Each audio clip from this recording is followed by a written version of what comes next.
Alors, merci. On est ici pour un webinaire pour outiller les journalistes pour la conférence AIDS 2022. Merci d'être là. Merci pour votre ponctualité. Je m'appelle Marie Larochelle. Je serai votre animatrice pour ce webinaire-là qui va durer à peu près 1 heure avec un petit temps réservé à la fin pour vos questions et nos réponses. Autour de l'écran, j'ai avec moi Martine Fortin, qui est chargée de projet à la COQ-SIDA, Thérèse Yel, qui est adjointe aux communications à la COQ également, son collègue René, coordonnateur des communications, toujours à la COQ-SIDA, et Ken Monteith, directeur général de la COQ. Alors, ce seront nos panélistes aujourd'hui qui vont vous faire des petits topos sur différents sujets en lien avec cette grande conférence internationale qui va débuter la semaine prochaine. Je pense qu'on est aujourd'hui, 21 juillet, à 1 semaine exactement là, de l'ouverture de l'événement.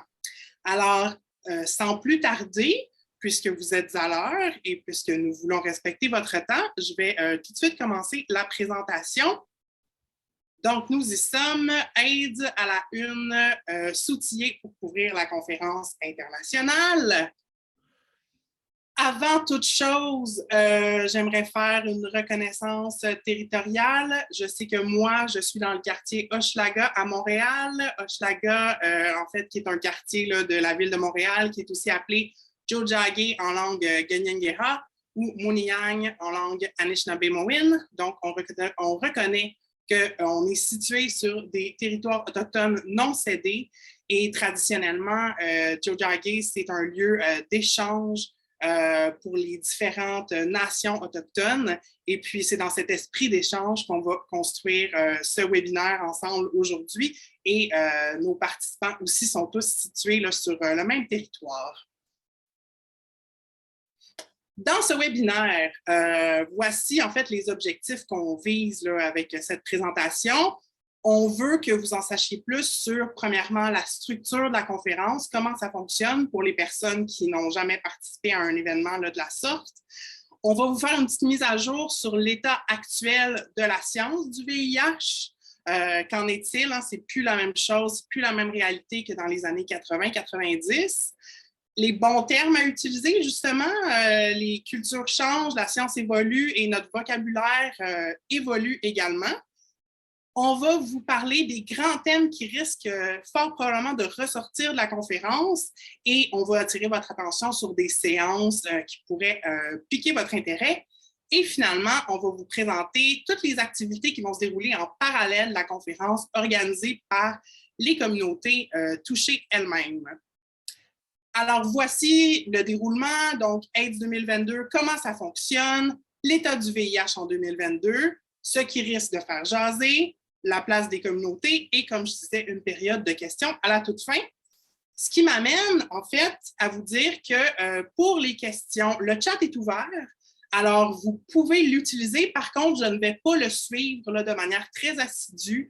Donc, utilisez-le avec parcimonie, surtout si vous vous rendez compte d'un problème technique là, duquel vous voulez nous aviser.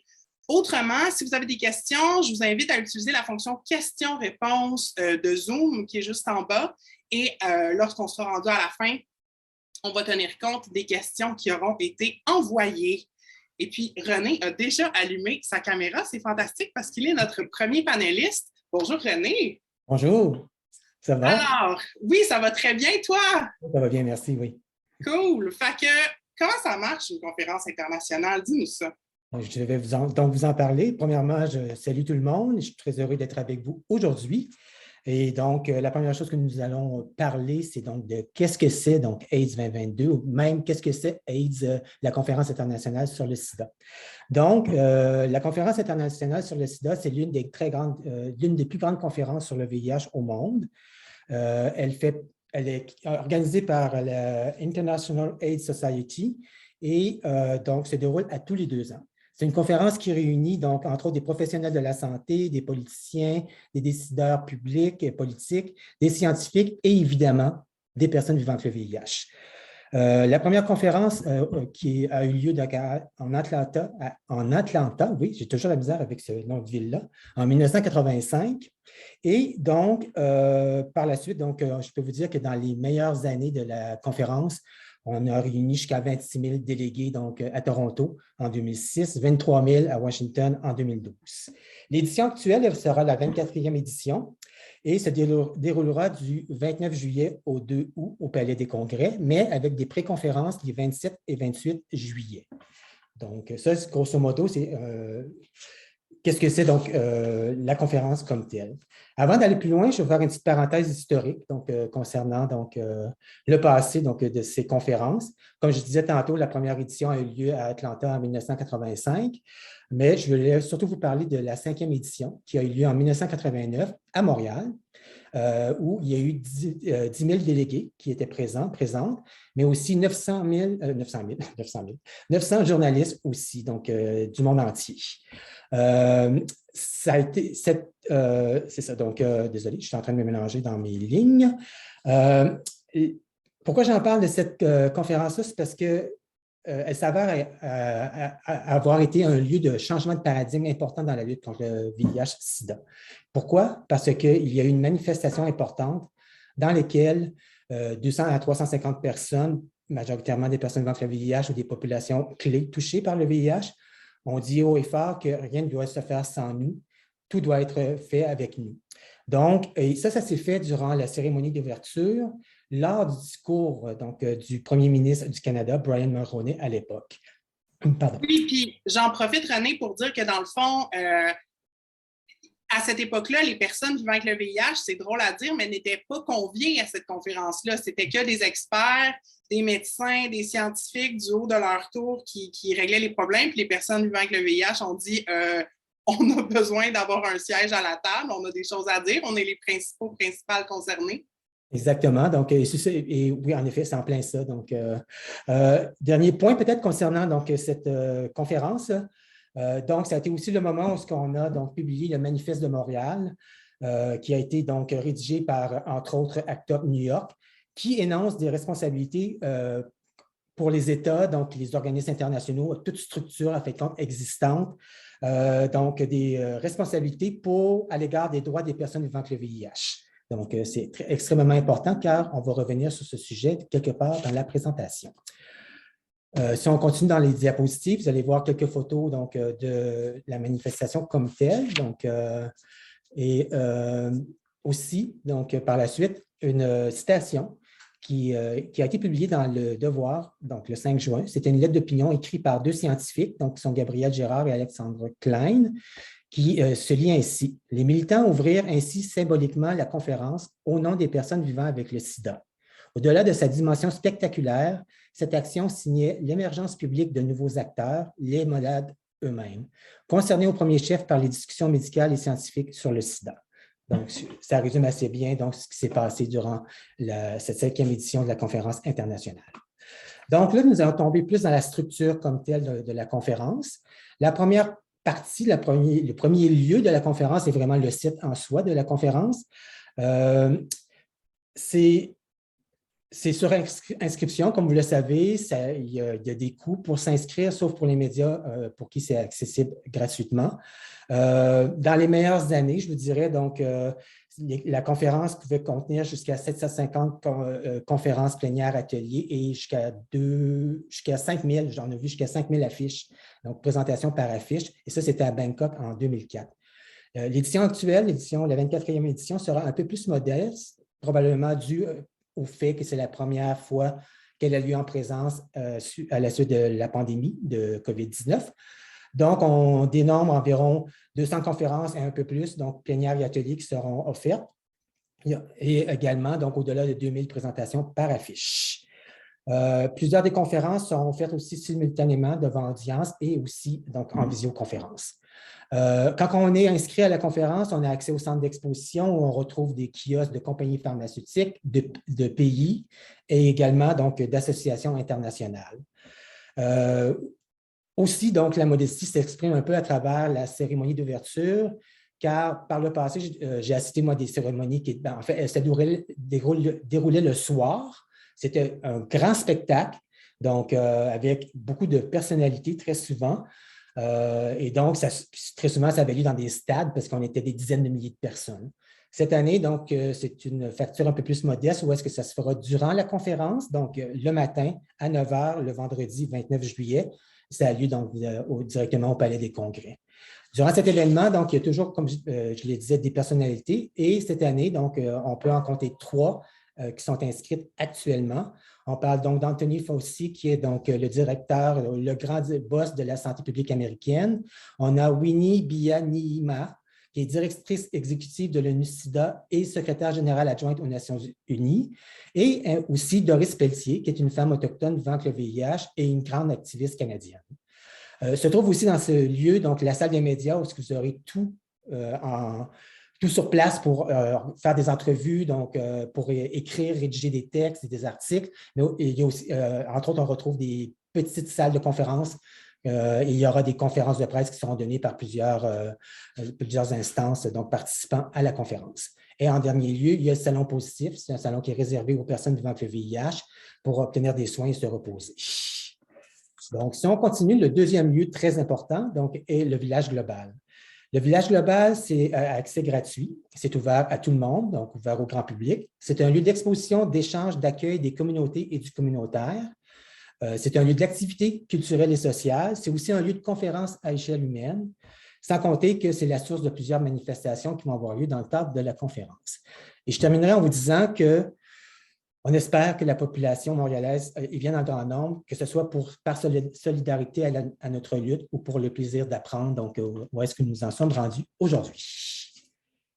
En dernier lieu, donc presque en dernier lieu, donc en avant-dernier lieu, je dois dire qu'au-delà du village global et du site de la conférence, c'est la ville aussi que la conférence s'approprie, les délégués s'approprient.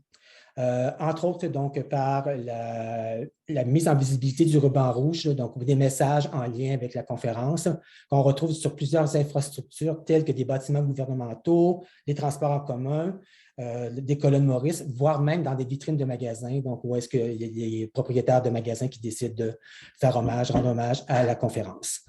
En plus d'être prise d'assaut par le ruban rouge, elle l'est également par les délégués de la conférence, car habituellement, il y a toujours une marche qui est organisée donc, dans la ville.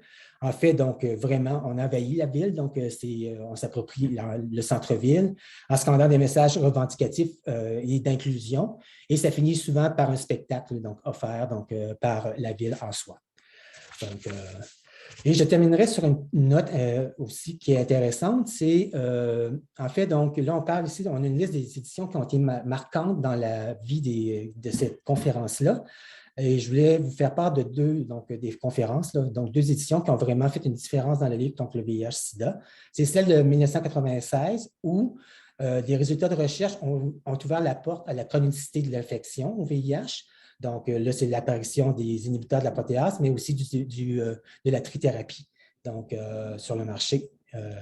Et la deuxième que je voulais vous parler, c'est celle de Washington. Donc, celle-ci, vraiment, a eu lieu du fait que les États-Unis ont abrogé donc, la loi qui bloquait l'entrée au pays des personnes vivant avec le VIH. C'était une demande de l'IAS, donc aux États-Unis. Donc, c'est une loi qui avait été instaurée dans les années 80 et qui, justement, empêchait les personnes vivant avec le VIH de rentrer sur le territoire américain. Et donc, lorsque ça a été abrogé, symboliquement parlant, l'IAS a reconnu le geste en faisant donc, une édition à Washington en 2012. Donc, puis vous avez les raisons pour lesquelles elles ont eu lieu dans certains autres pays. Puis on souhaite éventuellement de voir si à Montréal, il y aura des engagements gouvernementaux donc, pour lutter contre le VIH-Sida et mettre fin à l'épidémie. Merci. Merci. Oui, on l'espère qu'il y aura des engagements parce que ce n'est pas les défis qui manquent dans la lutte contre le VIH. Merci beaucoup, René. Et je vais inviter notre prochaine panéliste à ouvrir sa caméra. On va parler avec Martine Fortin, chargée de projet à la COQ. Allô, Martine. Allô, Marie. Allô. Parle-nous de la science du VIH aujourd'hui. C'est plus la même affaire qu'avant. Non, pas du tout. Donc, je vais juste faire un bref survol des concepts clés en VIH pour se rafraîchir la mémoire et aussi connaître un peu ce qui a changé depuis, évidemment, les années 80. Le VIH, comme on sait sans doute, c'est le virus de l'immunodéficience humaine, alors que le sida, c'est le syndrome de l'immunodéficience acquise. Le VIH a donc 4 stades de développement, d'évolution de l'infection, et le sida, c'est le dernier stade de l'infection au VIH. Et donc, un traitement efficace va permettre de pouvoir sortir du stade sida, mais comme on sait, il n'est pas possible de guérir du VIH par les médicaments. Donc, juste VIH et sida, ce n'est pas nécessairement des termes interchangeables. Au Québec, pour l'année 2019, c'est des statistiques fournies par l'INSPQ. À chaque année, ils fournissent le programme de surveillance de l'infection au VIH et qui répertorie finalement les nouveaux diagnostics par catégorie d'exposition. Au Québec, donc en 2019, il y avait environ 54% des nouveaux diagnostics qui étaient chez les hommes gays et les hommes qui ont des relations sexuelles avec d'autres hommes, donc les ARSA, l'acronyme. Il y avait 27,5% des nouveaux diagnostics qui provenaient chez des personnes qui proviennent de pays à des hauts taux de VIH. 15% étaient chez des personnes hétérosexuelles et il y avait 2 nouveaux diagnostics chez les hommes qui consomment des drogues par injection. Il n'y en avait pas chez les femmes cette année-là. Donc, si vous voulez voir un peu on attend les statistiques 2020 qui devraient sortir imminemment, mais vous pouvez toujours consulter le site de l'INSPQ pour le programme de surveillance à travers les années. Oui, puis je vais mentionner au passage que le PowerPoint là, du webinaire va vous être envoyé suite à la présentation. Donc, le lien ici va pouvoir être cliquable dans votre version. Tu peux continuer. Merci, Marie. Mondialement, on a des objectifs collectifs pour éradiquer le VIH et mettre fin à la transmission pour 2030. Donc, c'est initialement en 2016 que l'ONU-SIDA avait établi des objectifs mondiaux qui étaient à atteindre d'ici 2020 pour mettre fin en 2030, qui sont les 3,90. Donc, 90% des personnes vivant avec le VIH connaissent leur statut. 90% de ces personnes-là qui connaissent leur statut ont accès au traitement. Et 90% des personnes qui ont accès au traitement ont une charge virale indétectable. On va revenir pour savoir qu'est-ce que ça veut dire une charge virale indétectable. Donc, au Canada, en 2020, on était à 90% des personnes qui vivent avec le VIH qui connaissent leur statut, 87% des personnes qui ont accès au traitement et 95% qui ont une charge virale indétectable, ce qui est une amélioration comparativement à 2018 où on était dans l'ordre de 87, 85 et 94. Ce qui veut dire qu'au Canada, actuellement, statistiquement, il y aurait une personne sur 10 qui vit avec le VIH sans le savoir, d'où l'importance du dépistage. Mais devant la situation mondiale, on a bien vu qu'on était off-target, comme ils disent. On n'atteignait pas les objectifs. Donc, il y a eu des nouveaux objectifs qui ont été encore plus ambitieux. Donc, maintenant, les 3,90 sont rendus les 3,95 à atteindre pour 2025 afin d'éradiquer la transmission du VIH par 2030. On va passer à travers quelques concepts clés. Donc, les traitements, on le sait, ça a beaucoup évolué depuis le début de l'épidémie. Les traitements permettent l'arrêt de la réplication virale. Les premiers traitements efficaces sont arrivés en 96, et puis ça a permis de passer d'une maladie mortelle à une infection chronique. On assiste donc aux premières cohortes, si on veut, de personnes qui vieillissent avec le VIH, alors que les premiers traitements étaient plus nocifs. Maintenant, on parle le plus souvent, c'est un comprimé avec toutes les molécules à prendre une fois par jour avec peu d'effets secondaires. Donc, la prise de traitement est grandement facilitée depuis les dernières années. Côté suivi de l'infection, il y a différents termes qui reviennent à travers les études. Quand on parle de VIH, les plus communs sont la mesure des CD4 et la mesure de la charge virale. Les CD4, en fait, c'est les cellules du système immunitaire qui sont attaquées, infectées et éventuellement détruites par le VIH. Puis la mesure de CD4, ça permet de mesurer l'état de santé du système immunitaire. Ça se mesure en nombre de CD4 par millimètre cube de sang. Et en général, une personne a entre 500 et 1200. Une personne qui a entre 500 et 1200 CD4, on dit que le système immunitaire est bon et est fort. Côté la charge virale, c'est la quantité de virus qu'il y a dans le sang d'une personne vivant avec le VIH. Ça se mesure en nombre de copies par millilitre de sang. Ça peut monter à des centaines de milliers, voire des millions. Et les traitements permettent de la diminuer fortement à un niveau indétectable et qui sera la prochaine diapo. Donc, ça réfère à la sensibilité des différents tests. En fait, c'est que ça diminue tellement que les tests ne peuvent plus détecter le nombre de copies. Mais on sait très bien que le VIH ne disparaît pas du sang pour autant. Donc, les traitements, ce qui permettent aussi, c'est de s'intéresser à d'autres suivis, indicateurs de santé, notamment la qualité de vie des personnes vivant avec le VIH, maintenant que le côté plus médical pur, si on veut, va somme toute assez bien pour la majorité des gens. I égale I, c'est le grand concept, un autre grand changement de paradigme aussi qu'on a eu dans les dernières années, c'est la preuve finalement que j'ai commencé en fait par dire indétectable. Indétectable, ben, c'est ce que je viens de dire en fait, la charge virale est tellement faible qu'on ne peut plus détecter le virus par les tests standards. Donc, intransmissible, c'est que dans ce cas-là, quand on atteint l'édectabilité, ben, il n'y a plus de transmission possible du VIH. Ça a été prouvé scientifiquement par une tonne de données, tellement que maintenant, il n'y a plus besoin d'étudier ça. On étudiait des couples où une personne vit avec le VIH et l'autre personne ne vit pas avec le VIH et en présence de traitement, s'il y a transmission à l'intérieur du couple. Et la réponse était non, il n'y en a pas. Il y a eu plus de 100 000 relations sexuelles qui ont été étudiées.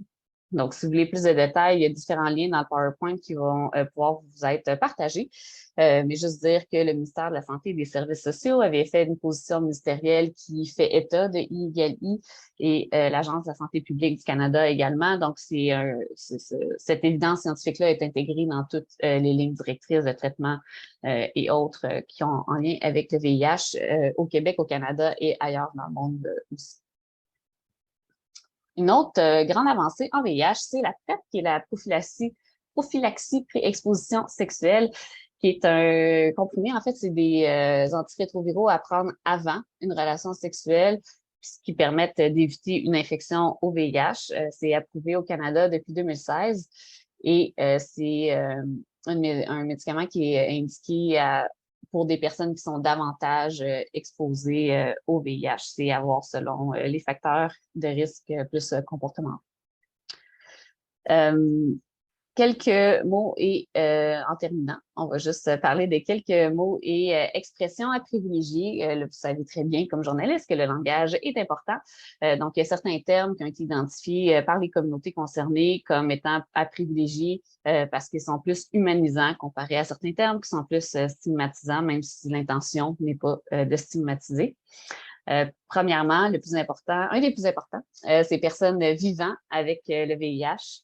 Plutôt qu'une personne infectée, une personne atteinte, malade ou sidatique. Je pense qu'on n'entend plus bien dans les médias, mais on le met quand même parce que c'est des termes qui caractérisent puis qui étiquettent des gens plus en fonction d'une maladie, plutôt, puis c'est aussi déshumanisant. Tu sais, la personne vit avec le VIH, mais la personne a aussi beaucoup d'autres choses, elle a beaucoup plus d'aspects à sa personnalité qu'une infection.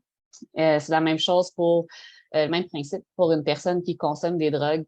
Plutôt que de dire toxicomane ou junkie ou un drogué. C'est le genre de termes qui maintiennent une stigmatisation. On va privilégier aussi travailleuses, travailleurs du sexe ou travail du sexe à prostituée, prostitution. Les mots prostituée ont toujours une connotation négative, puis ça évacue aussi la possibilité que le travail du sexe est un travail. Côté de la transmission, on va privilégier la transmission verticale plutôt que de dire une transmission mère-enfant. Transmission mère-enfant, ça sous-entend peut-être un blâme, une responsabilité, quelque chose qui n'a pas été fait alors que la réalité est plus complexe que ça. Et aussi, côté différentes identités de genre, mais c'est un terme qui est moins inclusif à ce niveau-là également. On va privilégier aussi parler de populations clés ou populations prioritaires plutôt que des populations vulnérables. On essaie de valoriser l'empowerment ou l'agentivité des collectivités, la force, la résilience plutôt que comme des faiblesses dans les termes qu'on utilise. Et peut-être un petit dernier en terminant, on va privilégier personnes trans plutôt qu'un trans, une trans. parce qu'on veut utiliser le terme trans ou transgenre comme un adjectif et non pas un nom pour le même principe que d'humaniser les gens et non pas étiqueter sans nécessairement vouloir faire ça. Juste un rappel, donc si le mot sida est utilisé, de s'assurer que c'est le bon terme. Souvent, le VIH, ça va être plus adéquat comme terme à utiliser, plus vrai. Et juste souligner, il y a comme l'Association canadienne de santé publique qui a fait un document très complet, le poids des mots, qui a une liste plus exhaustive de termes. On en a identifié quelques-uns qui nous parlaient davantage, mais si vous voulez, ça se survole très bien pour faire attention aux mots. Merci beaucoup, Martine. Mon micro est ouvert, juste m'assurer. Oui, c'est bon. Merci, Martine, pour ce tour d'horizon puis cette mise à jour là, rapide sur l'état de la science, mais l'état aussi du langage autour du VIH.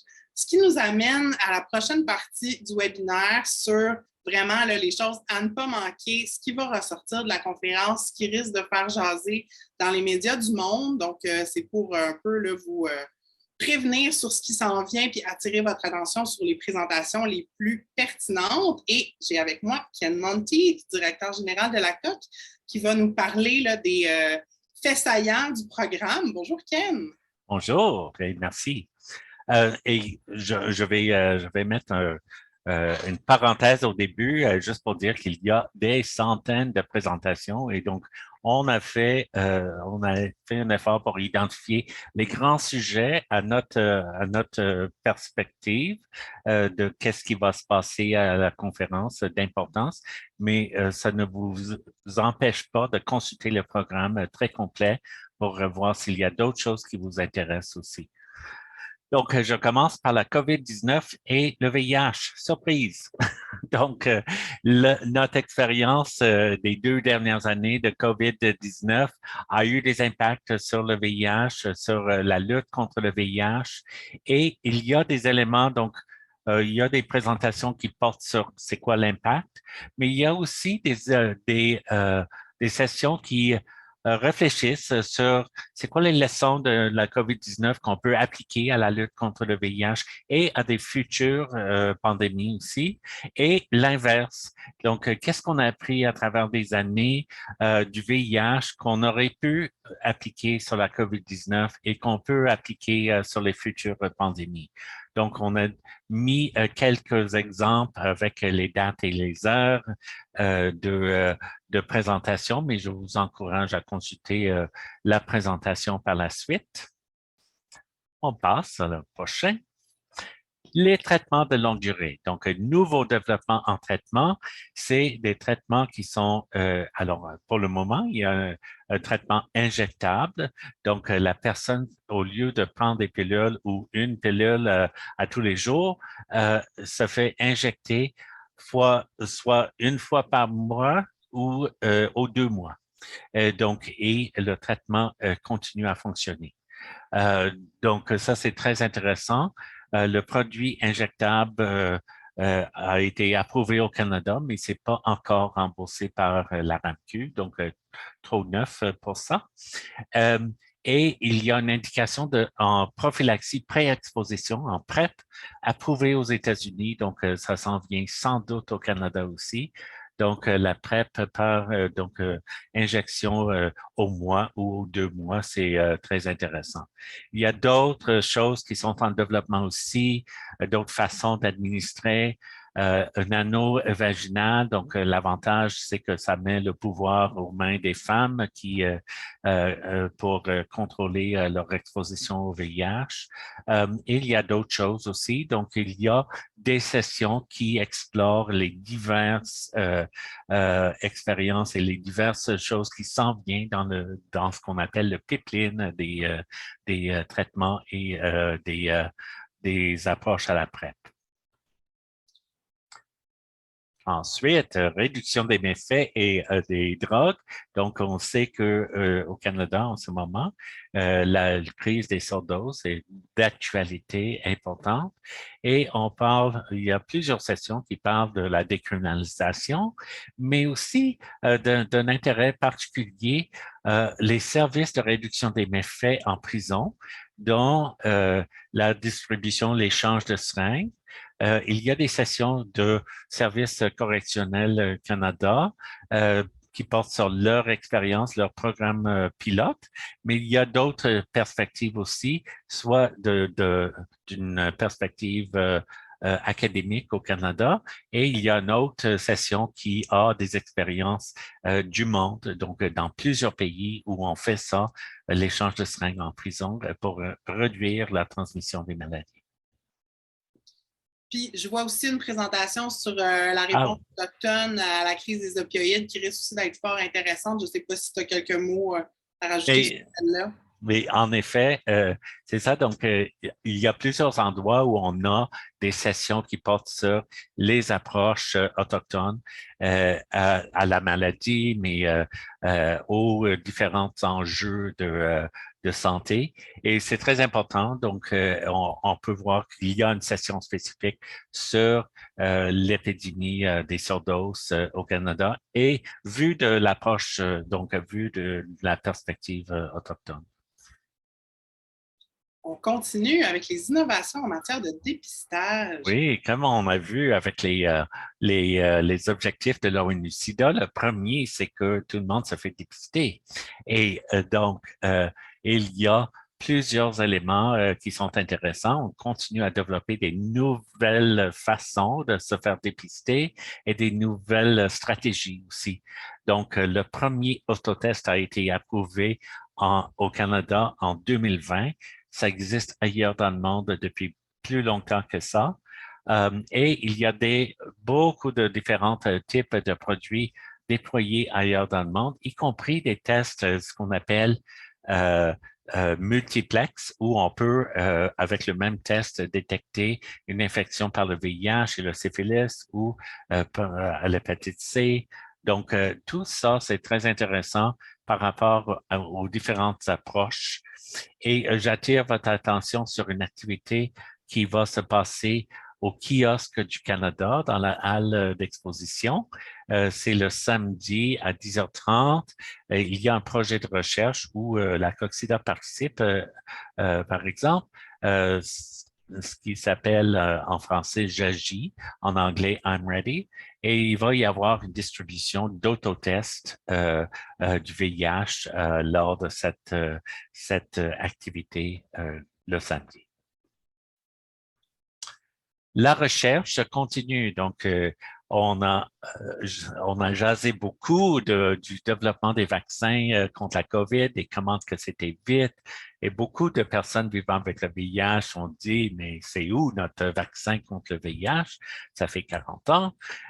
C'est évidemment, il est difficile. Le virus du VIH présente des défis plus difficiles que la COVID, mais on a appris, donc le développement des vaccins COVID ont profité d'années de recherche en lien avec la recherche pour un vaccin préventif ou thérapeutique du VIH. Et donc, l'inverse est également vrai. Donc, il y a des sessions qui explorent la nouvelle façon, donc les ARN messagers, est-ce que ça peut être mobilisé pour un vaccin éventuel contre le VIH? Donc, beaucoup de choses intéressantes à explorer et on continue aussi à faire des recherches sur la cure du VIH. Et donc, il y a des sessions qui portent sur les stratégies et le programme de recherche pour trouver une cure éventuelle. Mm-hmm. Oui, parce que c'est pas parce qu'on n'a pas encore trouvé de guérison que ce n'est pas possible, n'est-ce pas? C'est ça. On garde espoir. Hey, je vais passer à la slide suivante. Un oui. Donc, on a un petit méli-mélo de diverses choses que moi, j'ai trouvé intéressant et que j'espère que vous allez trouver intéressant. Premièrement, et je vais les passer un par un. Donc, une session sur la résilience pour des personnes vivant avec le VIH. Je le nomme parce que ça fait partie de notre programmation. Deuxièmement, futur de la couverture médiatique du VIH. Ça peut vous intéresser particulièrement. l'équité en santé pour les populations bispirituelles LGBTQI+. Qu'est-ce qu'on a appris du VIH? Qu'est-ce que le VIH a fait pour ça? Et qu'est-ce qu'on peut apprendre? Et là, je le nomme parce que je présente dans cette session.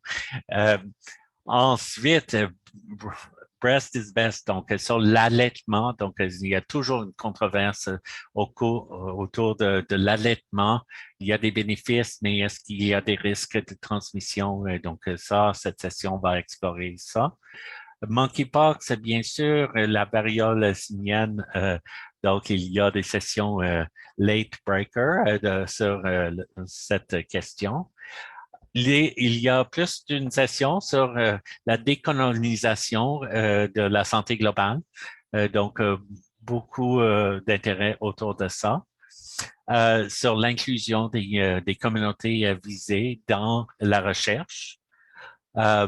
Et aussi, donc, une session sur les aspects éthiques de la surveillance du VIH, surtout quand on parle maintenant d'une surveillance moléculaire et on veut être certain que ça ne devient pas un instrument d'oppression ou de suppression de personnes. One size cannot fit all, c'est vraiment une tendance actuellement d'aller vers une adaptation personnelle, individuelle d'un traitement. Donc, vraiment, c'est une approche très développée, mais à l'intention de l'individu. Et surtout, à ne pas manquer, c'est à la fin de la conférence, juste avant la cérémonie de clôture, il y a une session de rapporteurs. Donc, ce qui est intéressant, c'est qu'il y a des gens qui prennent des notes tout le long et ils ont une session pour partager ce qui souligne comme les points importants sortant de la conférence. Donc, à ne pas manquer le 2 août à 15h30.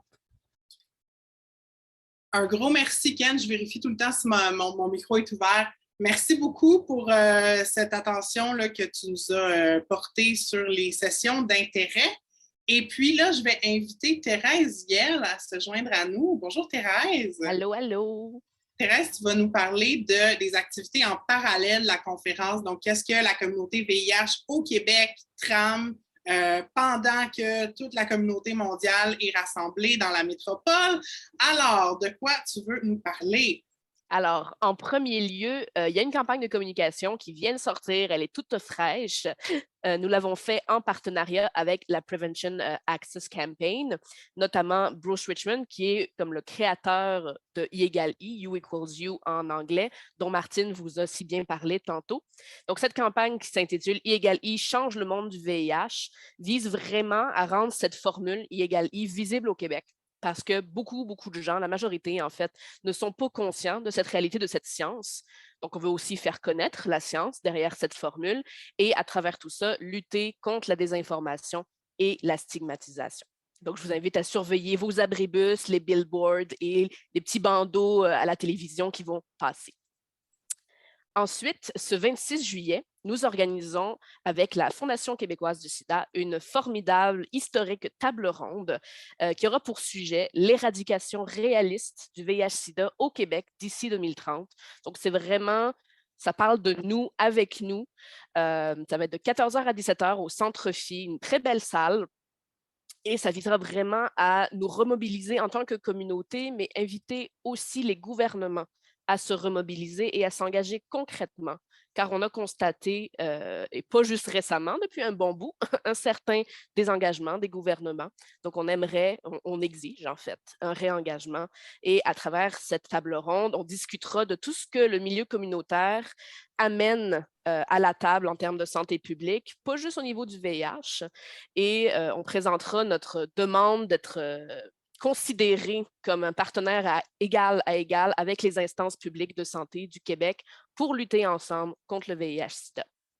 Donc, concernant cet événement-là, les médias qui seraient intéressés à participer ont juste à se pointer au Centre Phi là, à 14h, c'est ça? Ce serait préférable qu'ils s'inscrivent avec le lien qui sera dans le PDF pour être sûr, car il y a une limite de 200 personnes à peu près dans la salle. Même s'il y a une terrasse, je pense que les personnes préféreront être dans la salle pour bien assister à l'événement. Sinon, il y aura un live Facebook sur notre page Facebook. Donc, si vous ne pouvez pas venir sur place, vous pourrez assister au live Facebook, absolument. Merci pour cette info complémentaire. On continue. Oui, et bien, juste après cette table ronde, justement, il y aura un cocktail dînatoire auquel vous êtes également invités, donc de format 5 à 7 classique, 17h, 19h, et qui mènera au lancement du Manifeste de Montréal 2022, qui est la mise à jour du Manifeste de Montréal 89 dont on a parlé un petit peu plus tôt. Donc, ce sera toujours au Centre Phi et ce sera vraiment un espace de revendication, mais aussi d'échange. Donc, il y aura plus le côté réseautage, échanger, parler ensemble entre militants et alliés. Et l'inscription est également gratuite. Cependant, l'inscription est demandée afin de distribuer les billets de consommation pour le cocktail, bien sûr. Donc, si vous avez assisté à la table ronde avant, vous êtes invité à rester, mais à confirmer que vous prendrez une consommation afin que vous ne soyez pas laissé en reste. Ensuite, le 30 juillet, vers 21h30, 22h, au Théâtre Fairmount, vous êtes invités, vraiment tout le monde, à No Pants, No Problem, quelque chose de beaucoup plus ludique, coquin, on dirait même. Ce sera vraiment une soirée qui vise à faire des performances, une soirée dansante également, en sous-vêtements. Pourquoi en sous-vêtements? Ça vise l'inclusivité. Donc, c'est une soirée inclusive, décomplexée pour remettre en question les normes de genre, de sexualité, mais aussi la normativité des corps. On voit beaucoup de corps très, j'ai le mot anglais qui vient, vous m'excuserez, streamlined. On voit toujours les mêmes corps dans nos médias. Et c'est pour dire non. Tout le monde a son corps. Tout le monde fait ce qu'il veut, tout le monde fait ce qu'il veut avec également. Donc, c'est vraiment décomplexer, c'est ça, laisser tomber les barrières, les complexes, puis évidemment les normes. Donc, on vous invite vraiment, ça va être très le fun à couvrir, je pense. Cette inscription est payante, environ 30 $ canadiens, je pense. Mais c'est pour une très, très, très bonne raison et une très bonne cause. Tous les profits bénéficieront les femmes vivant avec le VIH dans le cadre du mouvement Love Positive Women. Très cool. Oui. Et finalement, c'est avec un grand plaisir qu'on vous invite à venir nous voir au Village Global, donc la section gratuite et ouverte à tout le monde, car la Coxida y tiendra un kiosque qui aura pour thème Cap sur 2020, non, 2030. 2020, c'est trop tard. De 2030, on a encore le temps d'y arriver. Parce qu'on l'a oublié 2020. Oui, c'est ça, on le laisse faire 2020. Mais donc, CAP, pourquoi CAP? Bon, déjà, pour le côté, on met notre vue sur cette date-là qui est 2030, mais aussi, c'est un petit acronyme, le fun, avec les thématiques de nos 3 journées, donc communauté, action, plaidoyer. Donc, à travers tout ça, on va vouloir vous démontrer comment les organismes VIH-Sida du Québec, nos organismes membres, dont on est extrêmement fiers et avec lesquels on est extrêmement heureux et fiers de collaborer, œuvrent pour la fin du VIH-Sida au Québec à travers justement les communautés, les actions, les plaidoyers et vraiment une diversité d'actions et pourtant très unies vers ce but commun. Il y aura des équipes rotatives formées de représentants des organismes membres. Donc, vous aurez vraiment l'occasion d'avoir une synthèse, une vision globale de ce qu'on propose au Québec. Ce sera vraiment très instructif, très intéressant. Il y aura beaucoup de moments ludiques également et c'est gratuit et ouvert à tout le monde. Donc, vous serez vraiment les bienvenus. Yes, super. Merci Thérèse. Fait que vous Avec êtes plaisir. cordialement invités à venir faire votre tour, jaser avec les gens de la COQ, les organismes membres, pour voir comment ça se passe au quotidien, la lutte contre le VIH au Québec aujourd'hui, puis c'est quoi nos revendications, mais aussi qu'est-ce qui est mis en place déjà dans les communautés pour aller rejoindre les populations clés. C'est fantastique. Alors, je réinviterai tous les panélistes à rallumer leur caméra et leur micro. On prendrait quelques instants pour répondre aux questions du public. Puis en fait, je vais arrêter temporairement le partage d'écran. Peut-être avant de passer aux questions, je peux suggérer quelque chose. Absolument. Premièrement, le village global où se trouve le kiosque de la Coxida est un endroit ouvert au grand public sans frais. Donc, j'invite la population à s'y rendre. Il y a des spectacles, il y a des films, il y a des zones de réseautage à thème. Donc, le thème du vieillissement avec le VIH, des incapacités, le travail du sexe, les hommes gays, ARSA. Donc, il y a beaucoup d'activités qui se passent dans le village global et ça permet à la population de découvrir aussi un peu qu'est-ce qui se fait dans d'autres pays parce qu'il y a des kiosques d'organismes d'autres pays aussi. Merci, Ken, pour ce surlignage. En gros, là, c'est vraiment une chance inouïe, en fait. Là, la conférence, c'est ça. La dernière fois que c'était à Montréal, c'était en 89. Fait qu'on ne sait pas c'est quand la prochaine fois. Profitez-en si vous êtes ici pour aller faire votre tour. C'est gratuit, c'est ouvert tout le temps. Il va y avoir plein d'animations. Ça va être dynamique, ça va être formidable. Thérèse. Oui, attendez, je baisse ma main. Je voulais préciser également, j'ai oublié que nous offrons des visites guidées du village global pour les gens qui ne sont pas habitués à ce genre d'espace, ça va être une ruche, vraiment, ça va bourdonner pas mal. Et on offre des visites guidées, c'est 20 par jour pendant les 3 jours. Les horaires sont à spécifier encore, je pense, Ken, tu me confirmeras, mais il y aura vraiment beaucoup d'occasions de découvrir ça avec quelqu'un pour vous guider également, soit vous, les journalistes, soit évidemment le grand public, parce que je me doute que vous, en tant que journaliste, avez quand même plus l'habitude de ces gros événements que les personnes du public. Mais si vous voulez écrire sur le sujet, je vous invite à dire que nous offrons des visites guidées pour les gens qui en ressentiraient le besoin. Génial, merci beaucoup d'avoir précisé ça. Alors, je répète que le questionnaire, la question-réponse est ouvert, donc vous pouvez utiliser le bouton Q et R pour envoyer vos questions. Première question qui est rentrée, peut-être que Ken, tu as la réponse, ou Martine. C'est quoi la surveillance du VIH? Moi, on dit surveillance, c'est pas, je pense à un espion, quelqu'un avec des lunettes fumées puis un trench coat, mais je pense pas que c'est ça, hein? Non. En effet, la surveillance, c'est qu'on suit, donc c'est une pratique épidémiologique de suivre l'évolution de l'infection au VIH. Donc, c'est les statistiques qu'on a chaque année ou 2 ans plus tard sur le nombre de nouveaux cas détectés, qui c'était, donc quelles caractéristiques avaient ces personnes. Donc, mais quand on a parlé de surveillance moléculaire, c'est autre chose, c'est encore plus développé. Et donc, ça fait craindre au niveau des droits donc, surveillance en général, c'est vraiment populationnel, c'est macro et c'est pas micro, on va suivre, surveiller une personne. Donc, c'est juste pour bien comprendre l'évolution de la maladie dans le pays. OK, parfait. Fait que surveiller l'état de l'épidémie, pas surveiller les individus. En fait, c'est exactement le contraire de ce qu'on souhaite, la surveillance des individus.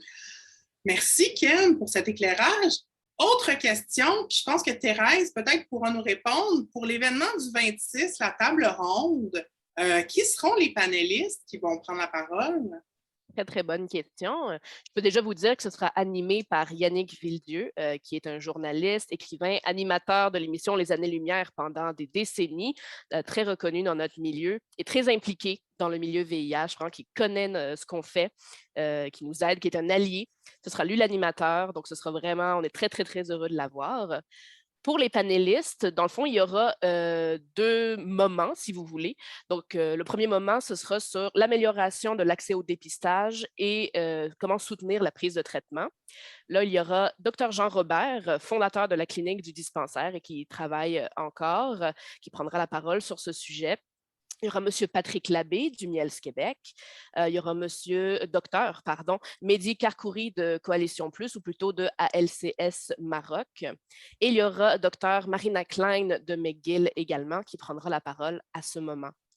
Ensuite, il y aura des allocutions d'élus qui viendront vraiment, on leur a demandé de présenter, le mot anglais me revient, se commettre, dans des programmes concrets pour nous aider à mettre fin au VIH d'ici 2030, VIH-Sida, pardon. Ensuite, il y aura la deuxième portion qui sera sur comment soutenir les efforts en réduction des méfaits et des risques et agir sur les déterminants sociaux de la santé.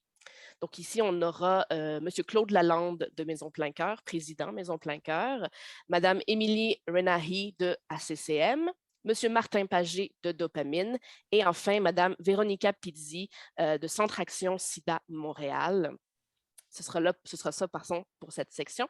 Et le mot de clôture sera fait notamment par Ken Mondif de la COXIDA, Madame Michelle Blanchard de la Maison d'Erel qui a porté ce projet à bout de bras vraiment, avec beaucoup de gens évidemment, mais qui est vraiment centrale à ce projet. Et Madame Sandra Wesley de Stella Lamy de Mamie. Ce sera vraiment un mot de conclusion qui fera une synthèse de notre table ronde et des revendications qu'on veut en sortir. Ah, wow! Hey, c'est du beau monde. Puis j'imagine qu'il y a des noms dans cette liste-là, chers participants du webinaire là, qui vous sonnent des cloches. Mais moi, je peux vous dire, pour connaître le milieu VIH, c'est des gens impliqués, mobilisés, des gens qui ont des choses à dire. Vraiment, là, c'est une chance de les avoir tous et toutes au même endroit, au même moment pour parler de VIH. Autre question. Je pense qu'il s'adresse à Ken. Qu'est-ce qu'on souhaite? Mais en fait, peut-être qu'est-ce que la COXIDA souhaite, qu'est-ce que le mouvement VIH souhaite pour le Canada et le Québec suite à la conférence? C'est quoi les engagements auxquels on s'attend? Quelles sont les demandes? Je pense que, premièrement, la tenue de la conférence à Montréal nous offre l'opportunité en or de prendre un peu de l'air public et d'attirer l'attention publique sur le VIH, qui est un peu abandonné la plupart de l'année, sauf autour du 1er décembre, Journée mondiale du sida. Donc là, on est en juillet-août et on va parler du VIH en public et beaucoup, on espère. Et je pense qu'après, on a beaucoup d'attentes dans le mouvement communautaire à travers le Canada pour réengager les gouvernements. Nous sommes prêts à nous asseoir autour des tables pour vraiment faire des plans concrets. Ce n'est pas uniquement une question de ressources financières, c'est en partie ça, mais nous sommes prêts à nous asseoir et assumer notre partie des solutions. Donc, pour arriver aux objectifs de l'ONU-SIDA d'ici 2030, ça veut dire qu'on doit se mobiliser et nous sommes déjà prêts à nous mobiliser et on se demande est-ce qu'on a des partenaires gouvernementaux. Mm-hmm. Oui, atteindre les cibles de l'ONU-SIDA, ça ne va pas se faire par magie, ça prend de l'intentionnalité, des sous, mais une volonté politique. Fait que je comprends que c'est ce qui est attendu. Alors, à bon entendeur, salut pour ça. Je ne vois pas d'autres questions. Alors, je vais rapidement, en fait, repartager le PowerPoint parce que, en fait, je crois que la COXIDA veut se rendre disponible pour vous, journalistes, membres des médias, durant la conférence. Alors, sur le PowerPoint là, que je vais mettre dans le chat dans quelques instants, il y a ici le lien pour recevoir votre accréditation média, pour la conférence. Donc, comme on a dit plusieurs fois, là, c'est gratuit, mais il y a aussi possibilité, et là, j'arrête le partage parce que je vais vous glisser le document là, PowerPoint, mais il y a René aussi qui va mettre son numéro de téléphone ainsi que Thérèse. Vous êtes invités à les texter directement, que ce soit avant la conférence ou durant. Et puis, Thérèse et René vont se faire un plaisir de répondre à vos demandes, soit directement ou vous pointer vers les bonnes personnes qui auront les réponses, voire des chercheurs. La COQ est très bien pluguée en bon français. Alors, ça va nous faire un plaisir là, de vous référer aux bonnes personnes ou de vous donner les réponses à vos questions. Et puis là, le PDF est en train de s'envoyer. Donc, voilà, par la magie du web, vous devriez avoir reçu là, la présentation qui vous a été montrée aujourd'hui avec les liens cliquables. Alors, merci beaucoup d'avoir été présents et présentes. On vous souhaite une excellente conférence, puis on vous invite à partager le message du milieu communautaire VIH. On compte sur vous pour que nos voix soient entendues. Merci beaucoup et puis bonne fin de journée, bonne conférence à tous. Merci, au revoir. Merci. Bye.